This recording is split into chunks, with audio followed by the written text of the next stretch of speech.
Hi வணக்கம். நம்ம இட்லி கடையோட படம் எப்படி இருக்குது ஃபஸ்ட்டு டே அப்படின்னு தான் நம்ம பார்க்க போகிறோம். மக்களுடைய கருத்து அவங்க என்ன சொல்லியிருக்கிறாங்க அப்படின்னு நம்ம சூப்பராக பார்க்கலாம். படம் பார்த்தீங்கன்னாக்கா வேறு லெவலில் இருக்குது, செமையாக இருக்குதுங்க அப்படின்னு சொல்லியிருக்காங்க. அதுவும் கருத்துள்ள ஒரு படமாக இருக்குது அப்படின்னு சொல்லியிருக்காங்க.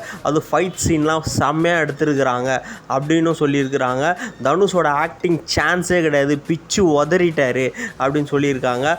அதேமாதிரி தனுஷோட டைரக்ஷன் இம்பாசிபிள். அவர் வேறு லெவல். இப்படியே போச்சுன்னா ஃப்யூச்சரில் அவர் தான் டாப் டைரக்டர்ன்ற லெவலுக்கு வந்துடுவார் அப்படின்ற அளவுக்குலாம் கமெண்ட் சொல்லியிருக்கிறாங்க. படம் அந்த அளவுக்கு இருக்குது.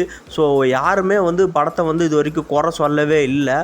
அந்த அளவுக்கு படம் பார்த்தீங்கன்னாக்கா சூப்பராக இருக்குது அப்படின்னு ஃபஸ்ட்டு தரப்பு மக்கள் ஃபஸ்ட்டு டேயோட ரிவ்யூவில் மக்கள் சொல்லியிருக்கிறாங்க. இது மிகப்பெரிய படத்துக்கு ஒரு பாசிட்டிவான இது. அதேமாதிரி அடுத்த கேரக்டர் பார்த்தீங்கன்னாக்கா ஹீரோயின் நித்யா, அவங்க பார்த்தீங்கன்னாக்கா சொல்லவே வேணாம், வேறு லெவலில் ஆக்டிங் பண்ணியிருக்காங்க. ஆல்ரெடி அவங்க செமையாக நடிப்பாங்க, சொல்லவே வேண்டாம். இந்த படத்தில் இன்னும் பிச்சு உதறிட்டாங்க அப்படின்னு சொல்லியிருக்கிறாங்க. படத்தோடைய கருத்து பார்த்தீங்கன்னாக்கா அவர் இட்லி கடை வச்சுருக்கிறாரு. அது மூலியமாக எப்படி நம்ம பாரம்பரிய மறக்காமல் நம்ம இருந்தாலே நல்லபடியாக நம்ம இன்னும் மென்மேலும் வளரலாம் அப்படின்றத படத்தில் கருத்தாக வச்சுருக்காரு. அது இல்லாமல் படத்தில் அருண் விஜய் இருக்கிறாரு, சான்ஸே கிடையாது. அவருக்கும் தனுஷ்க்கும் இருக்க சீன்லாம் செம்மையாக இருக்குது அப்படின்னு சொல்லியிருக்கிறாங்க. அவரும் பிச்சு உதறிட்டார் நடிப்பில். ஏன்னா அருண் விஜய்லாம் சாதாரணமாக நடிக்க மாட்டார் கதை இல்லாமல். அவர் இருக்காருன்னா செம்மையாக இருக்கும். அது ராஜிகிரண், சொல்லவே வேண்டாம், தனுஷ்க்கு ரொம்ப க்ளோஸு. நிறையா படத்தில் ஃபஸ்ட்டு டைரக்ஷனோட ஹீரோவே ராஜிகிரண் தான். அவரை தான் வச்சு எடுத்திருக்காரு. அவரோட நடிப்பு சூப்பராக இருக்குது அப்படின்னு சொல்லியிருக்காங்க. டோட்டலாகவே தனுஷ் பார்த்தீங்கன்னாக்கா ராஜிகிரண், அதுக்கப்புறம் சமுத்திரக்கன்னி, சத்யராஜ், அதுக்கப்புறம் பார்த்திபன், அருண் விஜய், மிகப்பெரிய பிரபலங்கள்லாம் வச்சு படத்தை இயக்கியிருக்கிறாரு. அந்த பார்த்தீங்கன்னாக்கா ஒரு இது வரைக்கும் அவர் இயக்குனதுலேயே இது இன்னும் பலபடி மேலே இருக்குது அப்படின்னு மக்களுடைய கருத்து சொல்லிகிட்டு இருக்காங்க.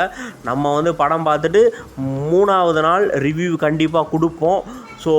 நம்ம இப்போ ரூல்ஸ் ஃபாலோ பண்ணுவோம். எந்த படம் ரிலீஸ் ஆனால் 3வது நாள் தான் ரிவ்யூ கொடுக்கணும்னு சொல்லியிருக்காங்க. அதனால் அதுக்கப்புறம் நம்ம கொடுப்போம். இது ஃபஸ்ட்டு டே மக்களுடைய கருத்து. படம் பார்த்துட்டு வர ஒவ்வொருத்தருமே படத்தை அவ்வளோ புகழ்ந்து தள்ளுறாங்கன்னு தான் சொல்லணும். இதுக்கப்புறம் பார்த்தீங்கன்னாக்கா படம் இது வரைக்கும் அவ்வளோவா அந்தளவுக்கு ரெஸ்பான்ஸ் இல்லாமல் இருந்தது புக்கிங்கில். ஆனால் ஃபஸ்ட்டு டே இப்போ ஈவினிங் ஷோ வரைக்கும் மக்களுடைய கருத்து வெளியே வந்ததுக்கப்புறம் இதுக்கப்புறம் டக்குன்னு உங்களுக்கு ஹவுஸ் ஃபுல்லாக ஆரம்பிச்சிருச்சு.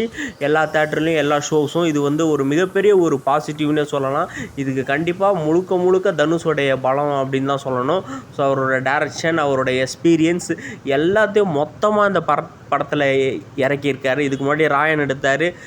அந்த படத்தில் பார்த்தீங்கன்னாக்கா பயங்கர லோ கிளாஸ் ஃப்ரைட் ரைஸ் விற்கிற மாதிரி நடிச்சிருப்பார்.